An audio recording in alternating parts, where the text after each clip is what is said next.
Не мога да ти дам дворец, нито някой замък. Не съм силен толкова да нося този камък. Помниш ли денят, в който ме нарече жалък? Но съм свикна с това в сърцето си да нося пламък. Ще живея в срамота, но ти ще страдаш. Преживях това преди, когато бях малък. Няма да се променя за нищо на света, докато не преживееш моята самота.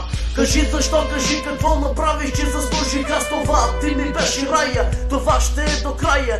Но да знаеш, че без тебе то не става. Не мога и не мога да се стегна, разбери. На крака да се изправя, не мога запомни. Ще отмъщавам за това, което ти ми причини. Защото ми писна от твоите лъжи, проклетата си с твоите игри. Жалко от твоята страна на такива като тебе, мила. Не правя евала, не разбирам с какво го заслужих. Тая шиба на любов, която получих. По-различен ли е той от мене?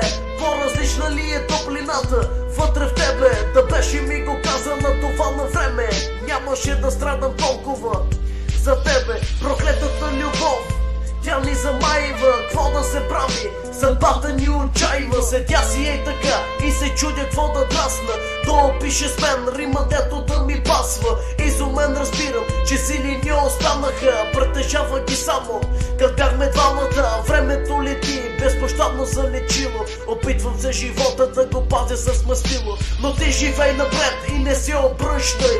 Миналото забрави, бъдеще прегръща. И единствено желая да бъдеш ти щастлива и винаги да виждам в теб усмивката красива. Където и да бъда, от каквото имаш нужда, с каквото мога ще помогна, даже да си чужда. Един ден семейство си създай, каквото и да се случи, бори се ти до край.